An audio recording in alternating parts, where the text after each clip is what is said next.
Hi, my name is Dr. Aissa. I am a orthopedic pelvic floor physical therapist, strength conditioning specialist, and this is... My name is Dr. Olu Olapinsin. I am a doctor of physical therapy as well, and I'm also a certified strength and conditioning specialist and fitness coach. So today we are going to go through a leg day workout. This is my typical leg day, probably his typical leg day, kind of mixed together. We're both a little particular in our workout, so we'll see how this goes. I already told Dr. Aissa we're starting off with some squats and deadlifts today. And I usually don't squat. What I typically do is a step down variation, but because we're doing this together here today, I'm going to be a team player and I'm going to do the squats as well. It'll be a fun variation for you guys. Hope you enjoy it. Yeah. Oh, you use a belt? I use a belt when those weights get heavy. This is my second warm-up. This is your second warm-up? Oh, the deadlifts are your warm-up? No, just I do your, you know what, because of you though, I do barefoot squat and deadlift now. You do what? I barefoot squat and deadlift. Oh, good job. What, you're starting at a plate and a quarter? Yeah. I just go straight through. I start at a plate, oh man. Well, I guess my workout is gonna be your warm-up. I gotcha.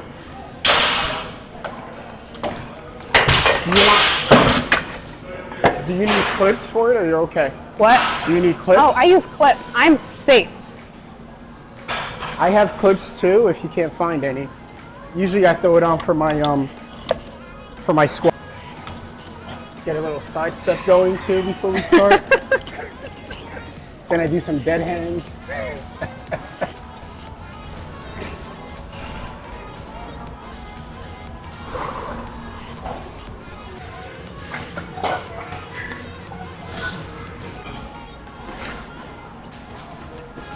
There you go.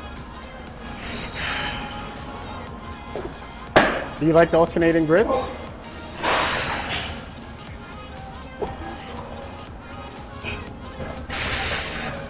Form looks good.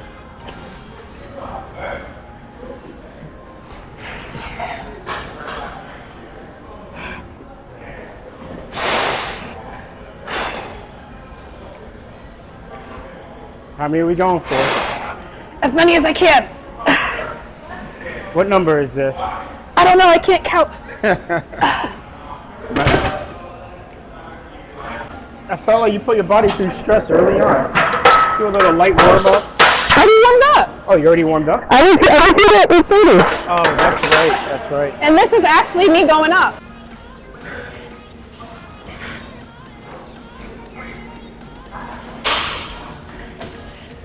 Pitiful, this is his warm up.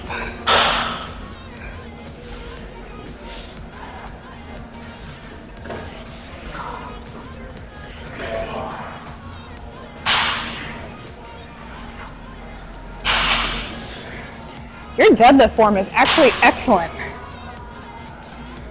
Thank you. There was nothing wrong with your squat deadlift form. I think I'm just too particular. What do you mean? I feel like I compensate with my upper traps too much. For deadlift? Yeah. I don't think I noticed it. This is just what I see and what I notice and then what I feel afterwards. So sometimes, yeah, I do feel like the soreness and like the glute. I always feel that. But a lot of the times I'll feel like extra tension in like my necks, maybe a little bit more in my lats, a little bit more. So just thinking about that. Maybe I'll take a look at that and pick up on that at all. But I'm very conscious of it because I know that's what I do. So I try to feel a little bit more of that scapular depression. And you do try to like engage lats prior to picking it up? Yeah. Oh yeah. Oh yeah. How many sets are we doing? I do 4. 4? Usually I do 5. Okay. Start out with the compound list first and then go to all the isolation exercises. Facts.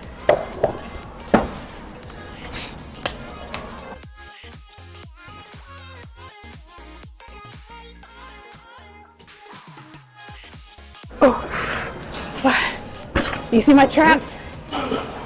No. Oh. I think a lot of your traps maybe comes from maybe breathing. Yeah, that's what it is. That's what it looks like. And sometimes like, do you see a little tension when you're breathing? Yeah. But, and I know it's hard. It's all part of it though. like your traps can help you breathe. Correct. And if you can't breathe during this exercise, your traps are gonna help you do it. Yeah. It. And you can't really diaphragmatic breathe too while you're doing this. Yes and no. You're always breathing with your diaphragm, but as you're doing things that are a little bit harder, other muscles are gonna start to take over. Yeah, kick in. Yeah. So it's just something that I, keep in mind.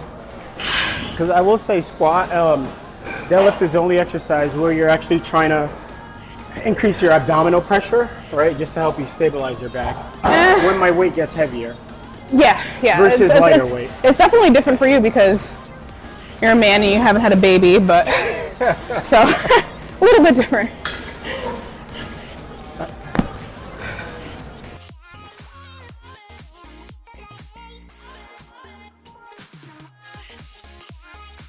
Guy in the corner is putting you to shame. Yeah. I'm not worried about that. Oh, okay. I'm in it more for longevity right now. Right. I already had one knee surgery this year. Don't need another.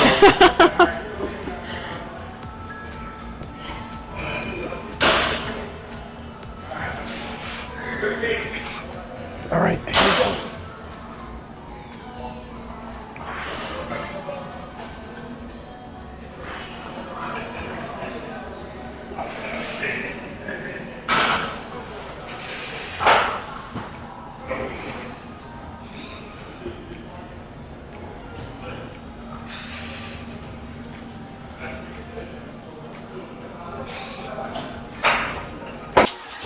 I didn't tell you this, but I think I want to try to do a bodybuilding competition next year.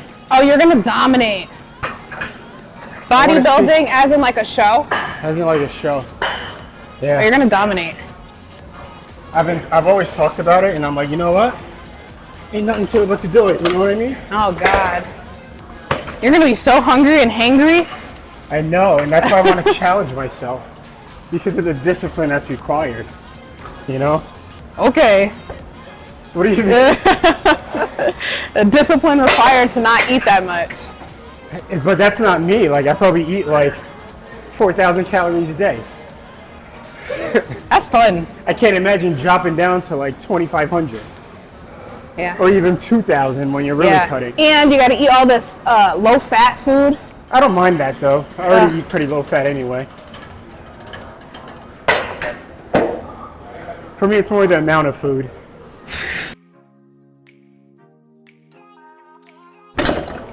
This is increasing weight than what I normally do. Really? Yeah, I usually do I only go up to the 20, not 25s. Ah. Hey, you're the one that put it on there. I know, I was just being lazy.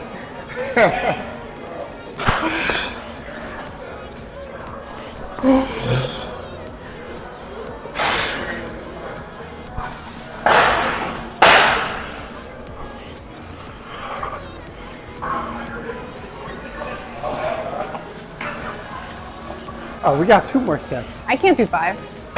Like I said, I'm very particular. I can't just automatically just increase the weight and then increase it to another set as well. So you always do the same weight throughout all your exercises? No, but I gradually progress slowly. I'm not Superman like you. All right. Wouldn't you rather want to start off lighter and then progress slowly? Lighter in what? Like, are you saying progressing slowly within one workout? No. I mean over time. time. So I can't increase the reps and increase the weights. Oh, gotcha. Not the reps. I can't increase the sets and increase the. So you're doing one or the other. That makes sense. Yeah. Overall, you're saying increasing volume. Yeah. Because otherwise, I might be laid out for a few days. I don't blame you. Don't want that. No, you do not. Might be a little winded, but here we go. All right.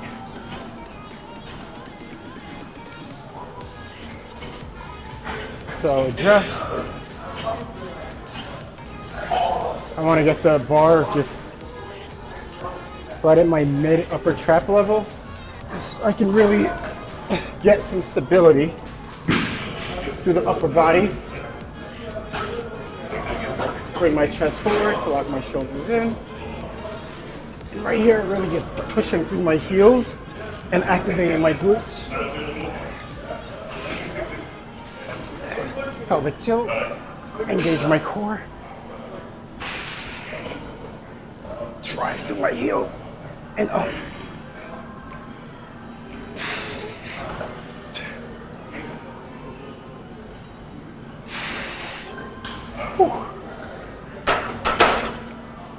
How many was that? What? How many was that? That was 3. 3. Took a lot of energy to talk and do it at the same time. I'm gonna start while you do all that. All right, so I'm gonna do step downs. I'm really focusing on like my balance and core control when I'm doing my step downs. And then I'm gonna superset it with some split squats. Okay. But I'm doing it more for like control as opposed to hypertrophy. Okay. So just more stability, internal thigh, pelvic floor, deep core engagement. Okay. I'm Sure, just sure, doing sure, some sure. Bulgarian split squats, more for stability, single leg stability, which is going to help with my overall stability with squats and deadlifts. Are you doing the step downs too? Probably not. I might actually end up doing some farmer's walks, Yeah. unilateral, to work on core stability and core control.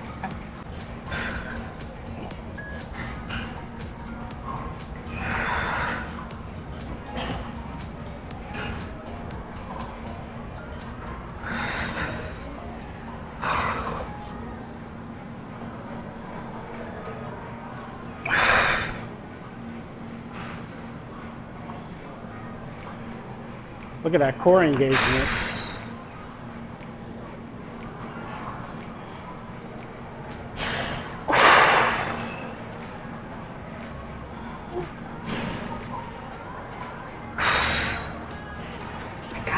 Nice work.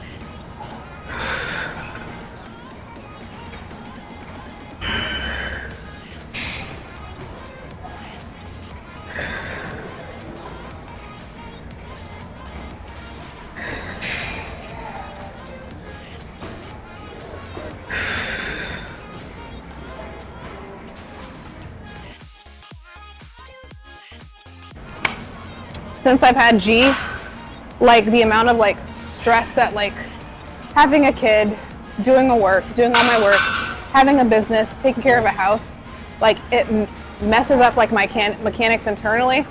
So what my body ends up doing is it just uses trap to do everything. To compensate. Yeah, so as things like start to get a little bit better, G's getting a little bit older, things start to settle down, especially after the hurricane. Like it threw everything off. But like when that happens, like my traps, my back, they do everything. And part of it is it's like I have to get like my life to calm down so my traps don't do as much. And then my internal like deep core muscles, they are able to work a little bit better. Yeah. But like right now, I feel like because like life is so stressful, my traps want to do everything and it's harder to get those muscles to engage. Yeah. So just your CNS is just your central nervous system is responding to stress. Yeah, it's saying. Is what's happening. Do you ever notice how you feel better when like you're under a little bit more stress? Like, oh, I'm working out and my traps actually don't compensate as much. Yeah, yeah. Okay. But like even like when I come back home to Connecticut, like everything like feels a little bit better. I feel better core engagement, and I actually see like my rib cage like get smaller, because when we have like this like all these compensation, it literally like compresses us downwards, and my rib cage like literally gets wider. Huh. It's crazy. That's interesting. Yeah, it's all in my book. Yeah? Yeah. What's the name of your book? Connected. It's not out yet. I'm trying to do. You said you did put it out already. No. Last year when I talked to you, you said it was already all done. It was done, but I'm a perfectionist and it needs to be perfect. It doesn't have to be. You're going to notice that you're going to keep tweaking it over and over and over and over again as time goes on. But I feel like as I get clear on like my understanding of things, I want to be like particularly clear when I put this out so people really understand this at the deepest level. So like this year, I'm just really like fine tuning everything so that when I do put it out, it's just like, oh, that really makes sense. Because all these things are super complicated and it's hard to like simplify them to like a level that most people are able to understand it. So that's like the hard part. And there's so many like little intricacies in all of this stuff. Like so many. And it's like, oh, this butt. Yeah. Yeah, so. But for the general population, I guess what's most important and then you kind of work on But those it's building all blocks. important. But it's still foundations, right? At the end of the day, Yeah, so it's there's still gonna, going to be some certain core principles that are core foundations to the Yeah. program, right? And as long as they do that, we can continue to build on everything safe. but it's not just talking to people who want to do like the core foundation stuff. Like there's like nutrition simplified, there's exercise simplified. But think about if you were reading it. I want you to get something out of it, not just like, oh, I know how to eat healthy. Oh, I know how to exercise, but there's so many other things in this as well, which is where like the nervous system stuff comes into play, the lifestyle stuff Why comes not into just play. have 3 ebooks? Simple, intermediate, advanced. That's And that smart. solves that problem for you. That's smart. Even when I wrote my ebook, a lot of it is for the first one I did. Yeah. It's all simple, basic things, right? And then from there, I'm going to work on an intermediate version, an advanced version. That's smart. So now you have everything for every single level and every single Yeah. person that's out there that's looking for something. And I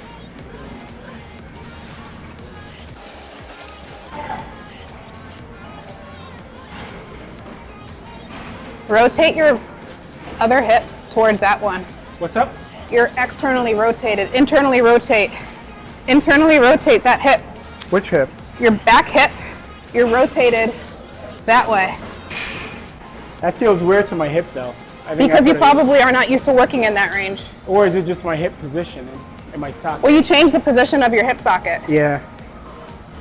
I mean, I'm saying like, am I more like anteverted? It's gonna Or make I'm sorry, retroverted in my hip where I don't like. it's gonna make more internal rotation happen on that hip that's in front. You're probably not used to working in that internal rotation range, but it looks better. All right. Like the tip. I like the shoes, by the way. Thank you. So my knee surgery happened. It's funny. I think I was actually here when I actually noticed the injury. I was squatting. The funny thing is, I was actually squatting. I think I was doing 135 or something like that, maybe That's light. 225. That's light for you, right? Yeah, it was still lightweight, and on one of the reps I went low, and I heard a pop in my knee, right, and I was my left knee. And I was like, all right, that's weird. Whatever. I'll keep working out. I ended up like doing great on leg press, knee extensions, leg curls. I felt great, right? And I was like, I wonder what that pop was. Fast forward 2 hours later when I got home, sat down, tried to do some work on the computer for a little bit. After that, I noticed I couldn't like bend my knee or straighten out my knee. So I looked down at my knee, it blew up. Like probably like this big. And I was like, oh crap, something happened to it. Being a PT, right? Try to do a couple tests. I was like, well, ligaments seem fine. Immediately I knew it was like lateral meniscus. So all my pain was like right here in the lateral joint line. And you can hear like clicks and pops, and I probably only had about this much for range of motion. I couldn't bend past 90 at all, but let me give it a few days to get better, right? And gave it a week. It didn't really get better. I started limping more and more. And by then the swelling calmed down, but now I noticed I really couldn't bend my knee past 90. It was like, I couldn't do legs. It was terrible. It gets better though. So then I had an MRI, the whole 9. MRI did show like a torn meniscus, right? So. But was it there before, or did it happen? We don't know, right? We're assuming it was that pop that I felt. Yeah. Because that's when my symptoms came on. Before that, I was fine bending my knee and no issues, right? But then when I went in for surgery, I was expecting a full repair. So when the doctor went in there, he realized that I had what's called a discoid meniscus, right? So I actually had like extra cartilage on my meniscus, and that was a piece that tore. So now he doesn't have to like try to suture it all back up together. He ended up just cleaning that out and shaving it. So flip side, he said, well, it really shouldn't mess with your anatomy because your body, it wasn't like the weight bearing surface of my meniscus. I find that a little hard to believe because I think I tore it weight bearing, like squatting is a weight bearing activity. So he's like, you should be fine, no worries. But since then though, I'm unable to run past like 3 or 4 miles. You can't do that now? I can't do that now. After like 3 or 4 miles, I get like lateral knee pain, right? I'm thinking that part of my meniscus is actually more weight bearing than I thought, or even more than You're like probably bearing more weight and bear on more my lateral load on the side. lateral Yeah, meniscus. I know I am, But even just based on how I'm standing. if you can give see your it. knee a little bit more internal rotation, you're going to bear it more on the medial side. Correct. I got to exercise Yeah. for you. We'll see. I've been trying it. And because of that, you out-toe a little bit more. So you're probably bearing more weight on the outside of your foot. But if you're able to bear more weight on the inside of your foot, get that push off, you get a little bit more internal rotation at your foot to ground you, to stabilize you. Then you get that internal rotation at your knee. And that's going to help you to improve that range of motion, but also give you a little bit more stability. And that is needed for running. Yeah, I'm not disagreeing with you. So even before that, right? But it was probably there before, but it probably was made worse by the squatting. Maybe, maybe not. I think some of it could also be, I trained for a half marathon last year. I think I told you. But you probably trained for a half marathon, probably using compensatory. Yeah, exactly. So your body like starts to remember those things. And then it happened 3 months later. So I don't know. I think it could be a combination of things.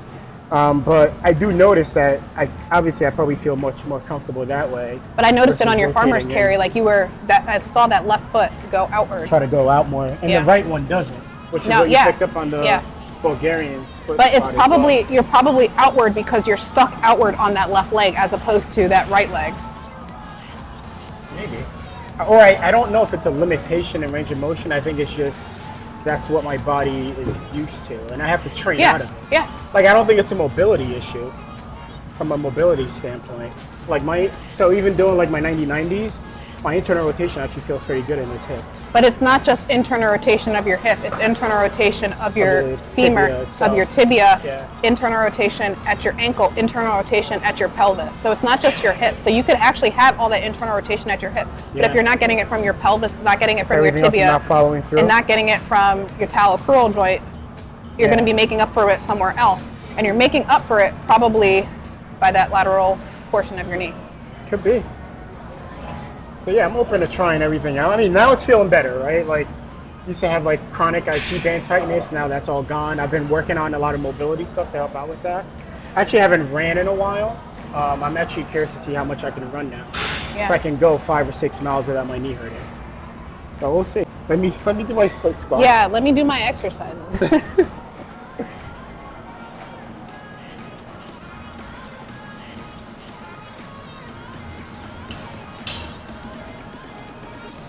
Go ahead. I know exactly why I do it. So to me, I felt like I'm straight, right? But you told me I was probably a little bit more out-toeing on that left side. When I actually purposely thought about it, every single time I took a step, I felt a click on that lateral side every single time. But when I don't feel a click. So I wonder if it's also maybe just my body trying to shy away from that because of the clicking I keep getting. It's like a chronic click. As I was walking, does the click hurt? It doesn't hurt, it's just a click. But maybe you need to power through that click. It's like an annoying click. Yeah. Right? So that click reminds me of what I get while I'm running. And if I keep going for another 2 minutes, that's when I feel that lateral knee pain. While I'm running. So I guess running, maybe I don't out-toe as much. Maybe running I do in-toe, and maybe that's why I get like that. But even like here, looking at your knees, I see that your tibias are externally rotated. Yeah. So you have that internal rotation at your hip, but you probably don't have it at your tibia. I'm also a little bit more like, what's the medical terminology for it? But like you probably have overdominance on the outsides of your legs, partially contributing to why your tibias are rotated outward. Could be. So we need to improve your tibial internal rotation. And you can't just do it by rotating your tibia. It has to happen from the bottom up. Correct. And the exercise that I'm going to show you, it's going to help you rotate your tibia, internally rotate your tibia from the bottom up, starting with the ground contact. All right, so let's do it. This is a skater squat. So what you're going to do is I want you to feel the base of your big toe, base of your little toe, and your heel. So that's that ground contact, and you want to make sure that you keep that down. That's anchoring you to the ground, giving you that internal rotation starting from the ground.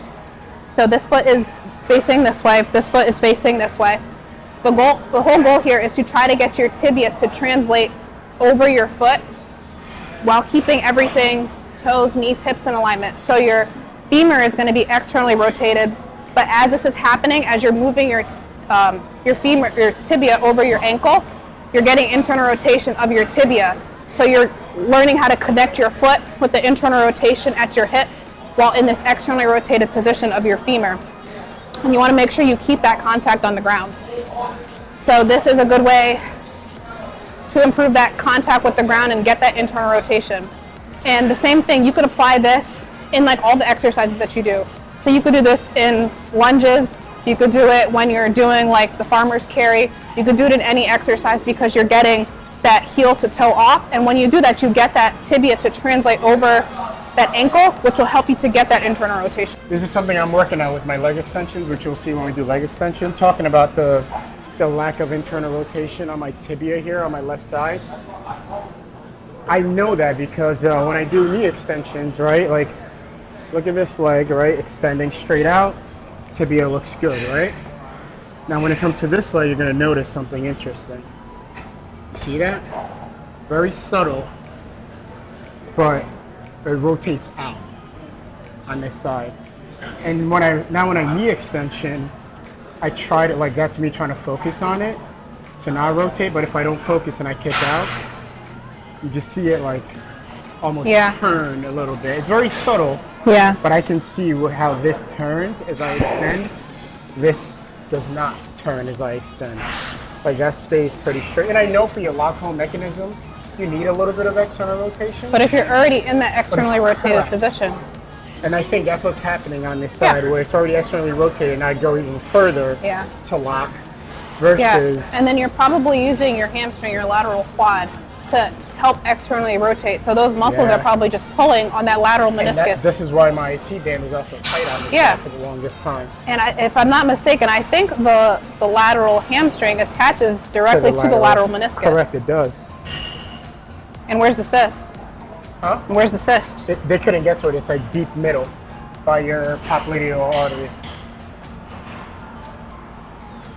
So cyst is not really lateral. How long have I been training to bodybuild for? Yeah. I just made my mind up this week. So this is very, very new. I'm still looking for a coach. You're not going to coach yourself? Wouldn't that be the best coaching experience if you coached yourself? It would be, but I'm also not experienced enough when it comes to competition. Train yourself to be experienced and do it. But you gotta be you have to be able to do poses and everything. And I don't know anything about that. Okay.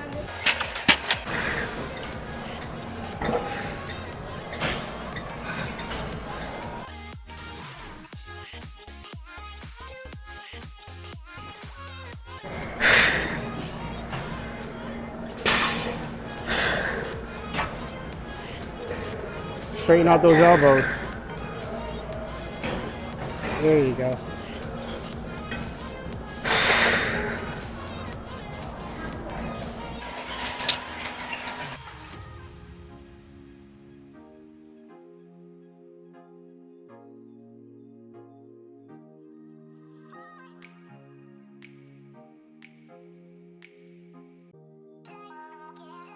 I do a double and I superset with a single.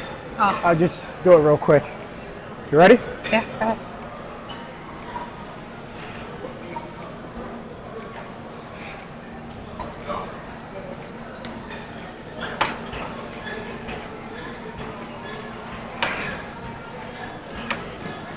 ahead.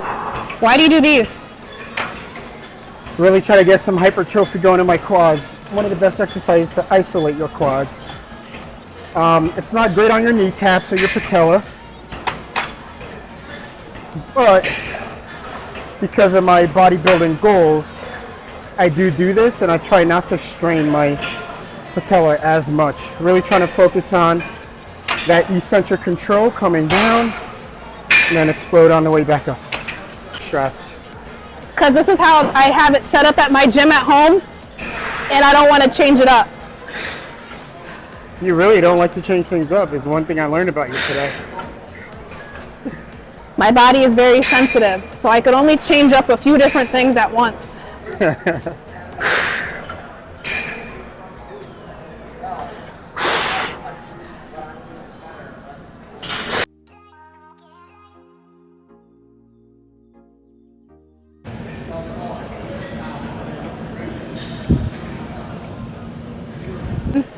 Of the ankle to an extended position. So we're using more soleus here, hamstring, glutes to maintain that internal rotation. Really hard, a little tired. Don't know if I'm babbling. Sorry.